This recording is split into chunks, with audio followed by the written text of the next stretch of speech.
In ASP.NET MVC, we have an attribute called authorize. Well, more accurately, we call it a filter.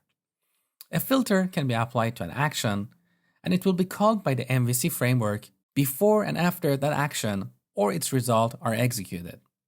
So when we apply this attribute to an action, before the action is executed, the attribute will check if the current user is logged in or not. If not, it will redirect the user to the login page. So here I've got customer's controller open. I'm going to apply this attribute to the index action. Now you don't have to type this, just watch what I'm doing. Authorize. Now I'm going to run the application and navigate to the list of customers. So we are redirected to the login page. And look at the URL. Here we have a query string parameter, return URL, which shows where we will be taken to once we successfully log in. So in this case, %2f is the URL encoded of /. So once we successfully log in here, we'll be redirected to /customers. Now, if I remove this attribute here and apply it on the controller, it will be the same as applying it to all actions in this controller. We can also apply this attribute globally. So it will be applied to all controllers and their actions. Now, this is the best practice if most of your application functionality should be protected from anonymous users.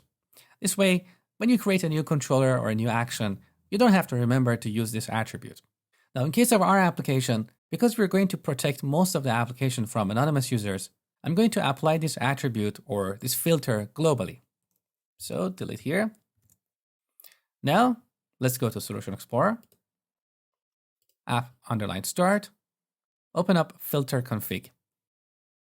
Here we can register global filters. You can see we already have a global filter called handle error attribute.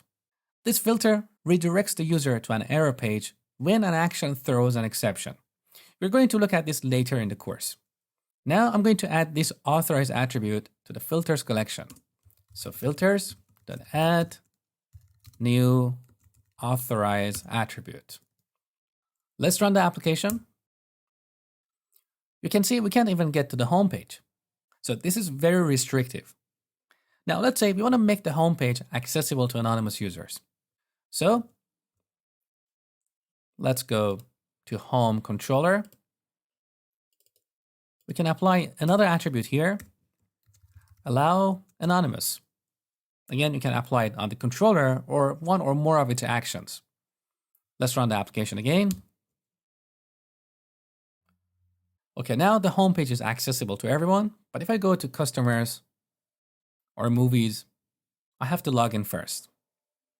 Next, I'm going to show you how to restrict movie management operations to store managers.